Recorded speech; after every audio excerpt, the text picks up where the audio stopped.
Hello friends, जैसा कि हमने प्रीवियस वीडियो में बात किया था कि आज से हम पेपर 7 की भी क्लासेस शुरुआत करेंगे। ये जो क्लासेस है हम रेगुलर आंसर राइटिंग के बदले स्टार्ट किए हैं। रीजन कि बहुत सारे लोगों का मेंस है और इस पोर्शन को नॉर्मली लोग अच्छे से कवर नहीं करते हैं। इस वजह से मैंने पेपर 7 स्टार्ट किया है ताकि मेंस में भी मैं जो इस बार मेंस अटेम्प्ट कर रहे हैं उनके लिए हेल्पफुल हो सकूं। ठीक है, तो शुरुआत में आपको बताता हूं कि एक बेसिक सिलेबस क्या है और उसके बाद हम शुरुआत करेंगे इसके बारे में। तो सबसे पहले ये जो है मेंस का क्वेश्चन पेपर जो 7 है उसके ऊपर ये सिलेबस है। अब देखिए, क्या ये सिर्फ मेंस का है तो सिर्फ मेंस में ही आता है? नहीं, ये पढ़ना इंपॉर्टेंट है क्योंकि आप देखोगे प्रीलिम्स में कई सारे क्वेश्चन इन्हीं टॉपिक से आ जाते हैं। वो हो सकता है जो संगठन हम पढ़ेंगे या स्कीम जो पढ़ेंगे वो या तो न्यूज में रहे या तो कभी ऐसे ही वंस इन अ वाइल आ जाता है। ठीक है, तो सबसे पहले हम समझते हैं कि ये पेपर का सिलेबस क्या है और इसके बाद हम इसके डिटेलिंग्स में जाएंगे, एक एक करके सिलेबस के टॉपिक्स को उठाएंगे। सबसे पहले जैसे कि बाकी पेपर होते हैं 200 मार्क्स के 3 घंटे का है, वही पैटर्न है। ये 3 भाग में पेपर का सिलेबस डिवाइड किया गया है, पाठ्यक्रम। उसमें सबसे पहले हम देखेंगे तो जो भाग 1 है वो कल्याणकारी और विकासात्मक प्रोग्राम है, मतलब कि डेवलपमेंट एंड वेलफेयर। ठीक है, उससे रिलेटेड है वेलफेयर एंड डेवलपमेंट। तो यदि हम सबसे पहले देखें तो ये जो कवर होता है ये नेशनल लेवल का है। पार्ट 1 में यदि हम देखें नेशनल लेवल का होता है। नेशनल लेवल में जो हम बात करेंगे वो बेसिकली विधानों की बात करेंगे, एक्ट्स की बात करेंगे कि किसके जरिए जो सोसाइटल लेवल में वेलफेयर एंड डेवलपमेंट है उसमें कैसे लाया जाएगा इन विधान के तहत, वो हम समझेंगे। तो उसको समझने के पहले हमें सबसे पहले क्या करना पड़ेगा, भारत के समाज यानी सोसाइटी के बारे में पढ़ना पड़ेगा। तो कैसे सोसाइटी अभी किस फॉर्म में एग्जिस्ट करती है, और यदि हम सोसाइटी को देखेंगे तो सोसाइटी के कुछ हमेशा जो होते हैं कुछ वल्नरेबल सेक्शन होते हैं जो आमतौर पर ज्यादा शोषित होते हैं, जैसे जिसमें आता है मेंटली चैलेंज पीपल। ठीक है, बच्चे आते हैं, विमेन आती हैं, औरतें आती हैं, ये सब जो रहती हैं ये जो काफी शोषित वर्ग है समाज का, और इनको सुधार करने के लिए सरकार बहुत सारे विधान लाता है। तो उन विधानों का जिक्र है इस सिलेबस में, तो हम उनको एक एक करके पढ़ेंगे। जैसे कि आप देखोगे ह्यूमन राइट के बारे में हम पढ़ेंगे तो उसमें 1993 में एक एक्ट आया था। उस एक्ट के तहत national human right commission developed हुई है और उसी के तहत स्टेट ह्यूमन राइट कमीशन भी डेवलप हुई है। तो इन सब एक्ट्स के बारे में हम पढ़ेंगे। अब यदि पिछले 2-3 वर्षों में आप देखेंगे तो जो डेप्थ आ रहा है वो एक पर्टिकुलर सब सेक्शन भी पूछ ले रहा है, तो ये थोड़ा सा टिपिकल टॉपिक हो जाता है, इसी वजह से आमतौर पर लोग इसे छोड़ देते हैं। तो इसे हम अच्छे से करने की कोशिश करेंगे। बहुत सारे एक्ट हैं, जैसे कि 1993 का एक्ट, 1986 का इन्वायरमेंटल प्रोटेक्शन एक्ट, 2005 का आरटीआई एक्ट, ये सारे एक्ट के बारे में हम एक एक करके चर्चा करेंगे जब इस भाग को उठाएंगे। तो इसमें क्या होगा कि हम बेसिकली सबको समझेंगे और देखेंगे कि कैसे ये डेवलपमेंट या वेलफेयर में हेल्प करता है। तो ये जो है पहला नेशनल स्तर पर। दूसरा जो है छत्तीसगढ़ के संदर्भ में यही चीजें हम पढ़ेंगे। तो जैसे आप देखोगे छत्तीसगढ़ के बहुत सारे रूल्स आते हैं, एक्ट्स आते हैं, ये सब अधिनियम के तहत भी क्या कोशिश की जाती है कि छत्तीसगढ़ के लोगों के लिए स्पेसिफिक स्कीम्स या अधिनियम, रूल्स, एक्ट्स लाए जाएं। इसके तहत क्या हो, ताकि छत्तीसगढ़ के स्पेसिफिक पीपल का विकास हो सके। जैसे यहां पर जनजाति ज्यादा है, 30% से ज्यादा है, तो 31% जनता की जो प्रॉब्लम्स है यहां वो काफी अलग है जो भारत स्तर पे यदि हम कंपेयर करें तो। इस हिसाब से हम इसको पढ़ेंगे। जो छत्तीसगढ़ के महत्वपूर्ण एक्ट हैं उनको भी हम देखेंगे और समझेंगे।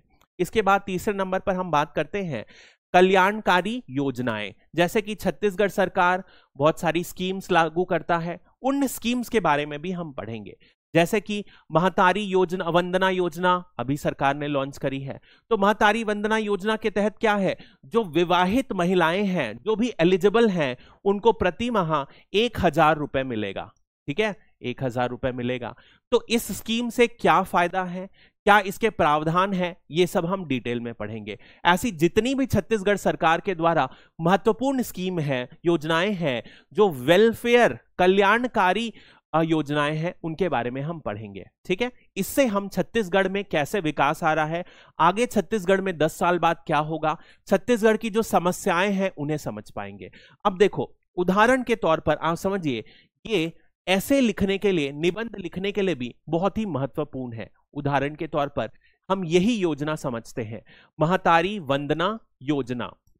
ठीक है, इस स्कीम के तहत जैसे मैंने आपको बताया 1000 रुपए दिया जा रहा है।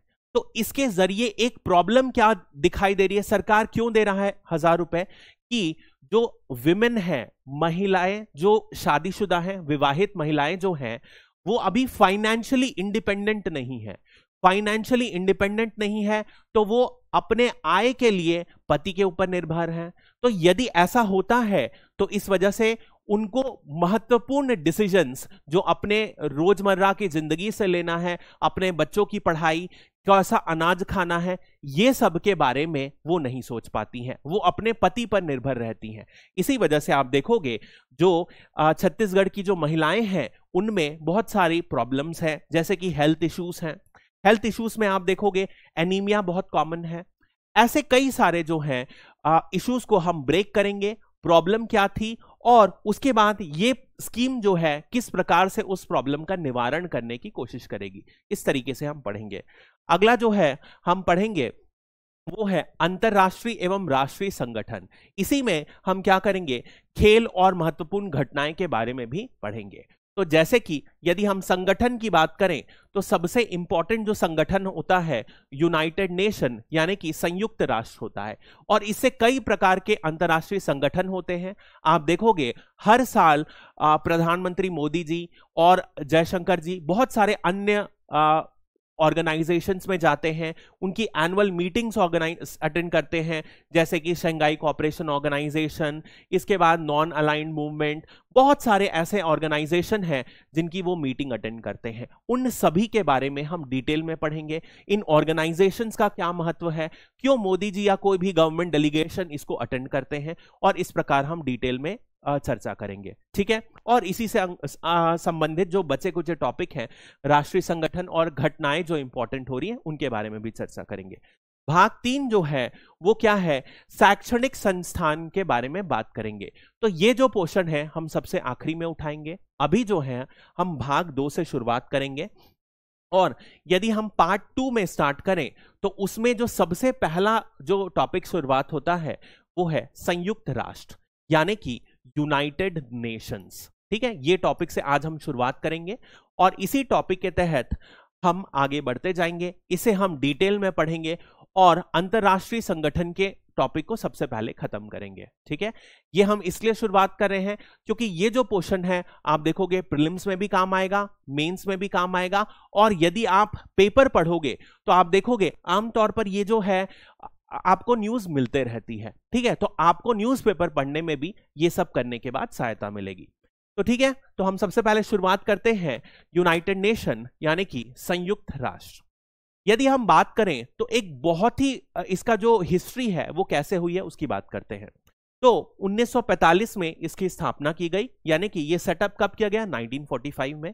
आज की डेट में आप देखोगे तो इसके 193 मेंबर्स हैं। ठीक है, 193 मेंबर्स हैं, और इसमें यदि आप देखोगे तो एक जब ये बना 1945 में तो एक चार्टर का साइन किया गया था, यानी कि संयुक्त राष्ट्र का एक चार्टर बनाया गया था। वो संयुक्त राष्ट्र का चार्टर हम पढ़ेंगे आज, और हम समझेंगे कि उसमें क्या किया गया था कि एक विजन सेटअप किया गया था कि यदि मैं इस ऑर्गेनाइजेशन का गठन कर रहा हूं तो उसके मुख्य एम क्या है, आज से 20 साल 50 साल बाद वो क्या एम करेगा और कैसे इसका जो डेवलपमेंट होगा वो इसमें लिखा गया है। इसके जो मेजर प्रिंसिपल्स हैं, वैल्यूज हैं, वो भी हम देखेंगे। 4 मेजर वैल्यूज हैं जो इसमें सेटअप की गई। ठीक है, तो बेसिक देखते हैं। सबसे पहले हम देखते हैं 1945 में जब एक मीटिंग बुलाई गई, इसको हम देखेंगे सैन फ्रांसिस्को मीटिंग कहा जाता है। सैन फ्रांसिस्को कॉन्फ्रेंस में, सम्मेलन में हुआ क्या कि 50 लोग जो हैं, 50 मेंबर्स इनिशियल में हुआ था ऐसा 46 कंट्रीज और 4 जो हैं वो डोनेशन ऑर्गेनाइजेशन जो चैरिटी स्पॉन्सर कर रहे थे, तो 4 स्पॉन्सर पार्टनर्स जुड़े थे। उसके बाद ये मिलके बाद में 4 नेशन और जुड़ गए, राष्ट्र और जुड़ गए। इसके बाद 50 नेशंस और एक पोलैंड और जुड़ जाता है बाद में। तो टोटल जब संयुक्त राष्ट्र का गठन हुआ तो उस समय 51 मेंबर्स थे, ठीक है। लेकिन यदि हम आज की डेट में देखें तो इसमें कितने मेंबर्स हैं, ये बढ़कर हो गया है 193 कंट्रीज। यानी कि एक बात आप जो समझिए कि इस संयुक्त राष्ट्र में क्या है कि यहां पर सिर्फ राष्ट्र हैं। नाम देख रहे हैं, संयुक्त राष्ट्र, यूनाइटेड नेशंस, यानी कि सिर्फ और सिर्फ जो नेशंस हैं, जो राष्ट्र हैं, वो ही इसके सदस्यता ग्रहण कर सकते हैं। इसी वजह से आप देखोगे कोई भी ऐसा आपको मेंबर नहीं मिलेगा कि कोई बड़ी एनजीओ हो जाए या कोई छोटे मोटे पार्ट्स हो जाएं। जैसे कि चाइना के अंदर आप कई ऑर्गेनाइजेशन में देखोगे तो चाइना के अंदर जो ताइवान है वो अलग सदस्य है, हांगकांग अलग सदस्य है, चाइना अलग सदस्य है। लेकिन इसमें क्या कंडीशन है एक महत्वपूर्ण, कि सिर्फ और सिर्फ जो राष्ट्र रहेंगे वो ही इसके मेंबर बन सकते हैं। इसीलिए क्या ताइवान बन सकता है मेंबर? नहीं बन सकता। क्या हांगकांग बन सकता है? नहीं बन सकता, क्योंकि ये दोनों चाइना के ही पार्ट हैं और इसी वजह से सिर्फ और सिर्फ चाइना ही जो है यूनाइटेड नेशंस का पार्ट है। बात समझ में आई? अब इसी में आप एक और चीज जो यहां से समझ सकते हैं कि 51 से आज की डेट में 193 कंट्रीज हुए, यानी कि जरूर यूनाइटेड नेशन का जो रूल्स बनाए गए उसमें क्या होगा, उसमें नंबर ऑफ मेंबर्स, सदस्यता बढ़ाने का कोई प्रावधान होगा, तभी नंबर बढ़े हैं और ऐसा प्रावधान है भी जो हम आगे पढ़ेंगे, ठीक है। तो कुल मिला के जो आज की डेट में 193 कंट्रीज हैं वो आखिरी बार 2011 में ही जो आखिरी मेंबर था ये ऐड किया गया था और जो लास्ट मेंबर था ऐड होने में वो है साउथ सुडान, ठीक है। ये जो था ये आखिरी मेंबर है। जो आप देखोगे अफ्रीका की कंट्री है सुडान, उस सुडान का 2 भागों में पार्टीशन किया गया था, सुडान और साउथ सुडान, और साउथ सुडान 2011 में यूनाइटेड नेशंस का, संयुक्त राष्ट्र का सबसे न्यूएस्ट मेंबर बन गया। इसके बाद 2011 से 2024 तक एक भी नया मेंबर ऐड नहीं किया गया है, ठीक है। आप देखोगे बहुत सारी छोटी छोटी कंट्रीज जो हैं वो इसके मेंबर्स नहीं हैं, ठीक है। अब हम बात करते हैं इसके, जब हम ऑर्गन्स पढ़ेंगे तो मुख्यतः हम देखेंगे जो सबसे महत्वपूर्ण ऑर्गन है वो है एक यूनाइटेड नेशन जनरल असेंबली, संयुक्त राष्ट्र की एक महासभा जिसे जनरल असेंबली बोलते हैं, और यूनाइटेड नेशन सिक्योरिटी काउंसिल, ठीक है। ये दोनों मुख्य ऑर्गन है। तो यदि कोई भी संयुक्त राष्ट्र का सदस्य बनता है तो ऑटोमेटिकली वो महासभा का सदस्य बन जाता है, ठीक है। जैसे कि आप मान लो गांव में कोई भी यदि पंच के पोस्ट पे सेलेक्ट हो जाता है तो वो जो पंचायत का है वो ऑटोमेटिकली मेंबर बन जाता है। उसी प्रकार यदि आप सदस्य बन गए तो आप यूएनजीए के मेंबर, जनरल असेंबली या महासभा के मेंबर बन गए, ठीक है। अब ये मेंबर कैसे बनते हैं?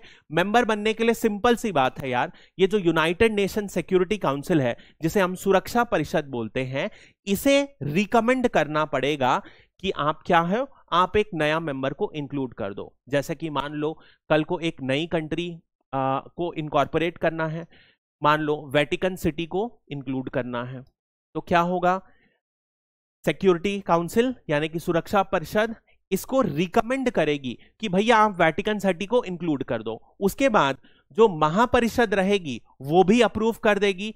ये दोनों चीज हो गया, ये दोनों प्रस्ताव जो हैं पास हो गए, तो क्या होगा कि ये सिटी को, वेटिकन सिटी को 193+1 मेंबर में इनकॉर्पोरेट कर दिया जाएगा। बात समझ में आई? सिंपल सी बात है।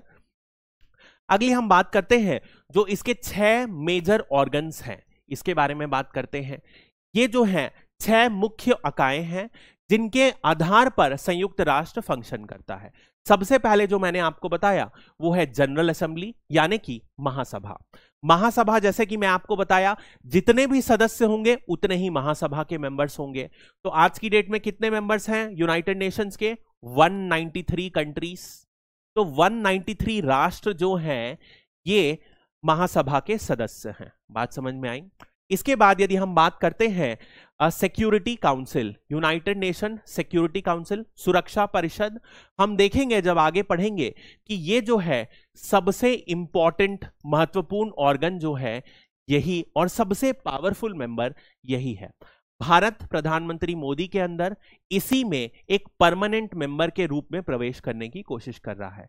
इसके यदि हम मेंबर्स देखें तो इसमें 5 परमानेंट मेंबर्स होते हैं जिसे हम P5 कहते हैं, और 10 मेंबर जो होते हैं वो टेम्पररी होते हैं जिन्हें 2 साल की सदस्यता के लिए अपॉइंट किया जाता है। ठीक है, इसके अलावा यदि आप देखोगे तो इंटरनेशनल कोर्ट ऑफ जस्टिस यानी कि संयुक्त राष्ट्र का अंतर्राष्ट्रीय न्यायालय, ये पढ़ेंगे, जिसमें राष्ट्र के बीच में यदि कोई लड़ाई होती है उनके बीच में हम सॉल्व करने की कोशिश करते हैं, पढ़ेंगे। इसके अलावा इसके बारे में भी ट्रस्टशिप काउंसिल यानी कि सविचालय मतलब कि सेक्रेटरीट, इसके बाद न्याय परिषद और इकोनॉमिक एंड सोशल काउंसिल, इन सभी ऑर्गन्स के बारे में हम डिटेल में पढ़ेंगे। ठीक है, अभी हम आगे बढ़ते हैं। सबसे पहले हम बात करते हैं कि हिस्ट्री क्या है, इसका इतिहास क्या है, कैसे बना, क्यों बनाने की जरूरत पड़ी एक संयुक्त राष्ट्र जैसे ऑर्गेनाइजेशन। तो सबसे पहले आप जानिए इस बीच में हिस्ट्री में हुआ क्या है। तो यदि हम बात करें 1914 से लेकर 1918, इसके बाद 1939 से लेकर 1945, यहां पर क्या हुआ, वर्ल्ड वॉर 1 हुआ यानी कि प्रथम विश्व युद्ध, और वर्ल्ड वॉर 2 यानी कि द्वितीय विश्व युद्ध हुआ 1939 से 45 के बीच में। अब इस बीच में इतना ज्यादा डिस्ट्रक्शन हुआ, आप समझो कम से कम 1 करोड़ लोगों की डेथ हो गई एक ही युद्ध में। सेकेंड वर्ल्ड वॉर में 1 करोड़ से ज्यादा लोगों की डेथ हो गई, बहुत ही बड़ा फिगर है। बहुत सारी प्रॉब्लम्स आ गई, जैसे कि आप यूरोप की सिचुएशन फाइंड करो। यूरोप जो था दुनिया का राजा था, ठीक है, पूरे विश्व में इसका कंट्रोल था, लेकिन इस युद्ध के बाद क्या हुआ, यूरोप वाले आपस में ही लड़ रहे थे। फ्रांस और जर्मनी बहुत समय से लड़ रहे थे, यूके फ्रांस के बीच में राइवलरी थी, यानी कि पूरा का पूरा जो यूरोप है विभाजित था। और इस विभाजित होने के कारण बहुत बड़ी प्रॉब्लम झेलनी पड़ी, क्योंकि जो विश्व युद्ध हुए मैक्सिमम कहां पर लड़े गए, यूरोप में लड़े गए। तो जब भी युद्ध होता है, आप देख रहे होंगे रशिया यूक्रेन का वॉर हो रहा है, इजराइल और गाजा के बीच में युद्ध हो रहा है, तो क्या होता है, बहुत सारा इंफ्रास्ट्रक्चर है, हॉस्पिटल है, घरें हैं, सब तबाह होते हैं। हिस्टोरिकल मॉन्यूमेंट्स हैं जिनकी बहुत इंपॉर्टेंस है, जो हजारों साल पुराने हैं, वो तबाह हो गए। लोगों की जान गई, ज्यादा किसकी जान गई, पुरुषों की जान गई। तो महिलाएं क्या हुई, विधवा हो गई, विडो की संख्या बढ़ गई, और इस प्रकार से बहुत सारी सामाजिक प्रॉब्लम्स जो हैं, समस्याएं जो हैं, इसी समय में उत्पन्न हुई। साथ ही साथ ये भी दबाव था कि आगे यदि ऐसा युद्ध होता है तो उसी समय में जो हमारे साइंटिस्ट हैं अल्बर्ट आइंस्टाइन, उन्होंने प्रेडिक्ट किया कि यदि तीसरा विश्व युद्ध होता है तो पूरा का पूरा विश्व ही खत्म हो जाएगा, क्योंकि इसी समय में हम एटॉमिक बम, हाइड्रोजन बम, इस तरीके की बातें भी करने लग गए थे। ठीक है, तो यही सारी चीजों को देखकर पहले विश्व युद्ध के बाद ही क्या हुआ, देशों, सारे राष्ट्र ने यह डिसाइड कर लिया कि हमें एक ऑर्गेनाइजेशन की जरूरत है जिसका एम क्या रहेगा, इंटरनेशनल पीस एंड सिक्योरिटी, यानी कि अंतरराष्ट्रीय पीस की स्थापना करने का वो प्रयास करें। और इसी के तहत 1919 में राष्ट्र संघ का निर्माण हुआ। राष्ट्र संघ यानी कि लीग ऑफ नेशंस, ठीक है, लीग ऑफ नेशंस का निर्माण हुआ। इसका जो निर्माण हुआ वो पेरिस पीस कॉन्फ्रेंस में हुआ। ठीक है, ये बात आप समझिए। लेकिन क्या हुआ, इस ऑर्गेनाइजेशन के एग्जिस्टेंस के बाद भी आप देखोगे 1939 में दूसरा वर्ल्ड वॉर ब्रेकआउट हुआ और फिर से ये सारी प्रॉब्लम हुई। तो इन्हीं से बचने के लिए एक ज्यादा स्ट्रॉन्गर ऑर्गेनाइजेशन का गठन हुआ जिसका नाम था संयुक्त राष्ट्र। और इसके टाइमलाइंस के बारे में समझते हैं, तो हम इसके टाइमलाइंस को समझेंगे तो देखेंगे 1941 से लेकर 45 के बीच में जो है पूरा का पूरा ऑर्गेनाइजेशन का डिसीजन हुआ। सबसे पहले मैं आपको विश्व युद्ध के बारे में थोड़ी सी चीजें बता देता हूं ताकि ये समझना बहुत ज्यादा आसान हो जाएगा। अब देखिए, ये जो वर्ल्ड वॉर 2 था, ये दो पार्टीज के बीच में फॉर्म हो रहा था, लड़ा जा रहा था। सबसे पहले था वो था अलाइड पावर्स, दूसरा जो था वो थे एक्सिस पावर। ठीक है, अब ये एग्जाम के पर्सपेक्टिव से जानने की जरूरत नहीं है, बट ये चीज देख के आपको समझ में आ जाएगा। तो अलाइड पावर्स में जो थे वो था ब्रिटेन था, यूएसएसआर यानी कि उस समय का जो रशिया का बड़ा फॉर्म था जिसमें सेंट्रल एशिया भी इंक्लूडेड था। इसके बाद फ्रांस था, आप बोल सकते हो यूएस था, ये मुख्य प्लेयर्स थे। वहीं पर यदि हम एक्सिस पावर में देखें तो जर्मनी, जापान, इटली, ये जो थे ये मुख्य पावर थे। अब इस वर्ल्ड वॉर में हुआ क्या, एक्सिस पावर जो है हार गया, ये डिफीटेड हो गया। ठीक है, ये बात समझिए। अब इस पूरे के पूरे जब प्रॉब्लम में आप समझेंगे तो हुआ ऐसा था कि 1939 में जब युद्ध शुरू हुआ से लेकर 1941 की ठंड के पहले तक एक बात हुई थी कि यहां पर हिटलर, जर्मनी के डिक्टेटर थे हिटलर, तानाशाही थे, एक्सिस पावर जो है बहुत तेजी से जीत रहे थे। और 1941 तक ऐसा लग रहा था कि भैया हिटलर जो है पूरी दुनिया को जीत लेंगे। फ्रांस को ये ऑलरेडी हरा चुके थे और 1941 में मिड में आप देखोगे ये रशिया तक में घुस बैठे थे। तो ऐसा लग रहा था कि पूरा का पूरा, यदि आप यूरोप 1941 तक देखोगे तो एक ब्रिटेन को यदि आप छोड़ दो तो पूरा का पूरा जो यूरोप था वो हिटलर ने जीत लिया था। अब ऐसी स्थिति थी तो भैया ये जो जीतने वाले पावर है, जिनको हम आज की डेट में यूएस, यूके जो भी हम बोलते हैं, जो विश्व के सबसे प्रमुख पावर्स हैं, इनको चिंता हुई। तो इन्होंने क्या किया, सबसे पहली बार एक कॉन्फ्रेंस किया जिसका नाम था सेंट जेम्स पैलेस में एक इन्होंने डिक्लेरेशन की। ठीक है, 1941 में जब ये हार रहे थे, बात समझ रहे हो, अभी हार रहे हैं, तो हारने वाला क्या करता है, अपने आप को स्ट्रेंथन करने की कोशिश करता है। ऐसा ही इन लोगों ने भी किया। इन लोगों ने कहा, इस घोषणा में इन्होंने कहा, सेंट जेम्स पैलेस में कहा कि भैया हम जितने भी लोग हैं, कौन लोग हैं, ये वाले अलाइड पावर्स, हम एकजुट होकर एक्सिस पावर के अगेंस्ट हम एक युद्ध करेंगे, हम एकजुट होंगे और अपने आप को इनसे हारने नहीं देंगे। ये एक बेसिक सी डिक्लेरेशन थी। यहां पर पहली बार एक ऐसा डिक्लेरेशन हुआ, घोषणा पत्र हुआ, जहां पर सारे के सारे अलाइड पावर्स, यही अलाइड पावर्स जो हैं संयुक्त राष्ट्र बनाएंगे आगे चल के, इन्होंने एक घोषणा पत्र में साइन किया। इसके बाद आप देखोगे अटलांटिक चार्टर आता है। अटलांटिक चार्टर भी इसी साल आता है और इसमें दो प्रमुख नेता जो हैं, सबसे पहले जो हैं विंस्टन चर्चिल, नाम सुना होगा आपने यदि कोई डॉक्यूमेंट्री वगैरह देखा है, ये यूके के प्राइम मिनिस्टर थे। वहीं पर यदि आप देखोगे अमेरिकन प्रेसिडेंट थे रूजवेल्ट। ठीक है, रूजवेल्ट प्रेसिडेंट थे। इन दोनों ने मिलकर घोषणा करी। क्या घोषणा करी, इन्होंने एक लालच दी। ये लालच दी कि यदि हम मतलब कौन, ये लोग, आगे हम युद्ध जीतते हैं तो हम क्या करेंगे, हम एक ऐसा विश्व का निर्माण करेंगे जहां पर ये जो युद्ध है ये खत्म हो जाए। समझ रहे हो, ये जो बार बार विश्व युद्ध हो रहे हैं ये ना हो, समझे। तो इन्होंने एक गुड गवर्नेंस, सुशासन की गारंटी दी। इन्होंने कहा कि हम एक ऐसा विश्व बनाएंगे कि जहां पर मानव के अधिकारों का सम्मान किया जाए। ऐसा क्यों कहा, क्योंकि आपको पता होगा जो हिटलर थे बहुत ही बड़े कट्टर थे, जो ज्यूज के अगेंस्ट बिल्कुल ही एक्सट्रीम प्रताड़ना करते थे। इन्होंने लाखों ज्यूज को मार दिया गैस चैम्बर में डालकर। तो यानी कि जो भी दुनिया थी वो इन सब चीजों से परेशान थी। तो उन्होंने एक विजन दिखाया कि हम मानव अधिकार का रक्षा करेंगे, एक ऐसा विश्व बनाएंगे जहां पर सबका विकास हो सके। जैसे आजकल मोदी जी बोलते ना, पहले बोले थे 2019 के समय सबका साथ सबका विकास। क्यों वोट मिला, उन्होंने एक विजन दिखाया।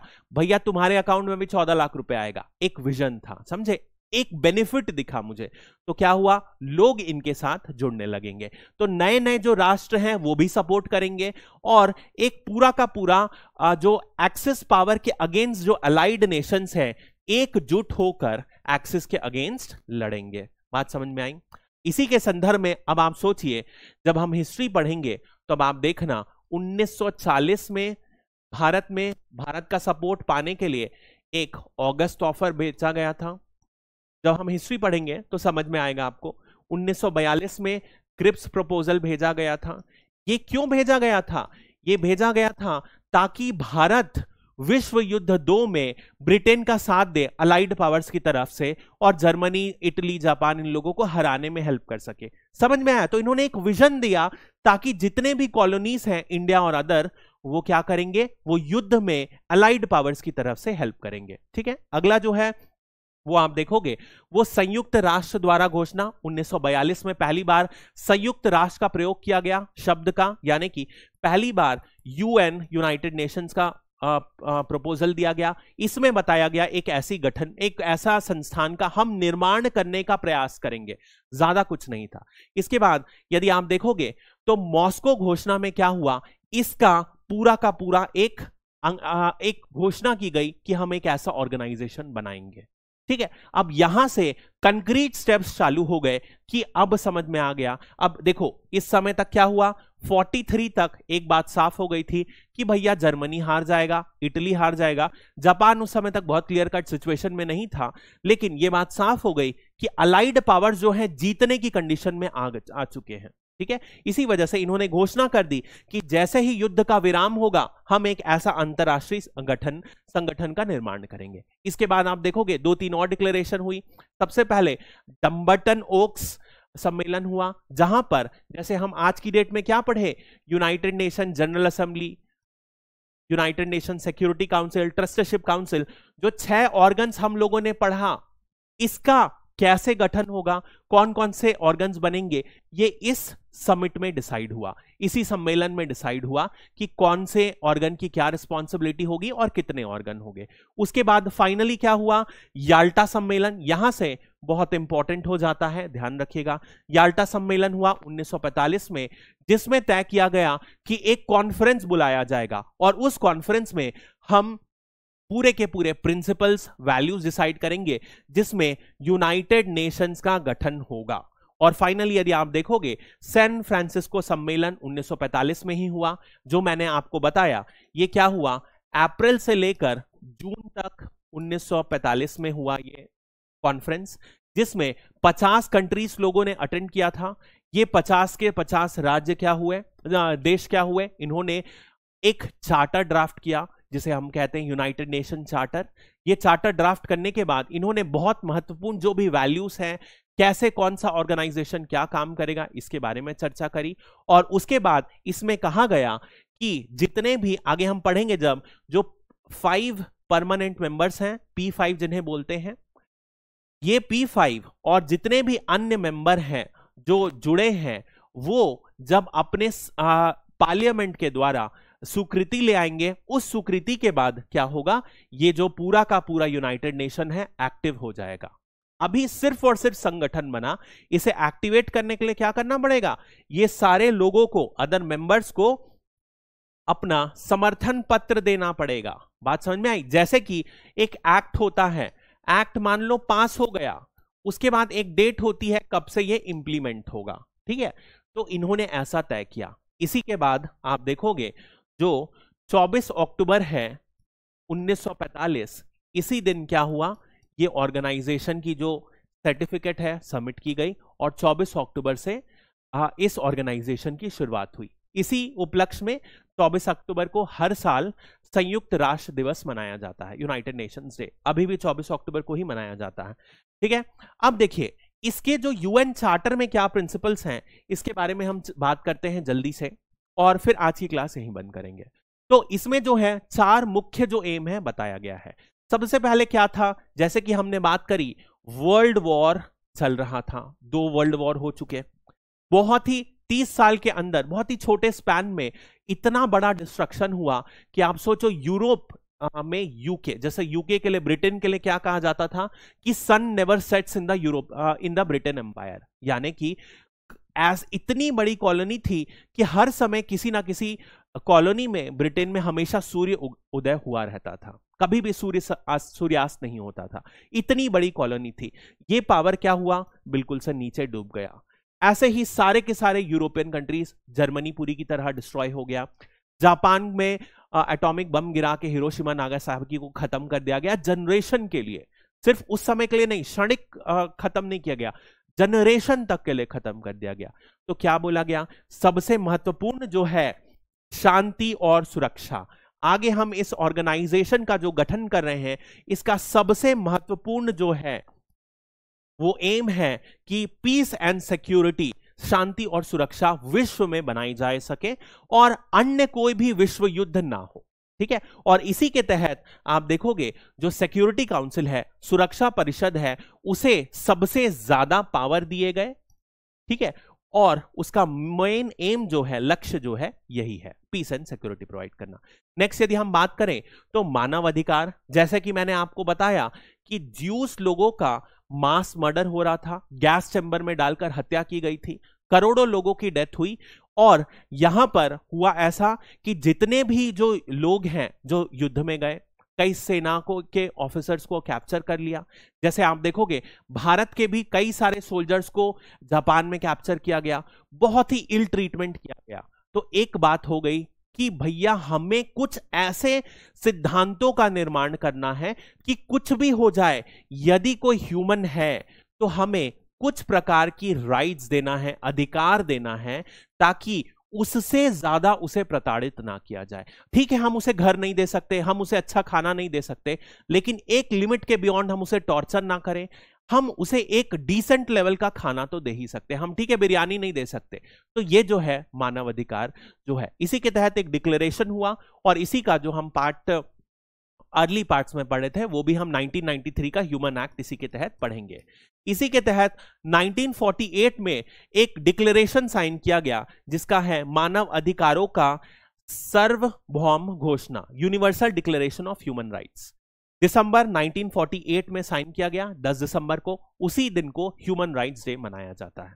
ठीक है, तीसरा यदि हम सबसे इंपॉर्टेंट बात करें तो वो है कानून का शासन, रूल ऑफ लॉ, यानी कि एक ऐसा लॉ बनना चाहिए राष्ट्रीय स्तर पर भी और अंतरराष्ट्रीय स्तर पर भी कि कोई भी राष्ट्र एक लिमिट के बियॉन्ड उसको एक्सप्लॉइट ना कर सके।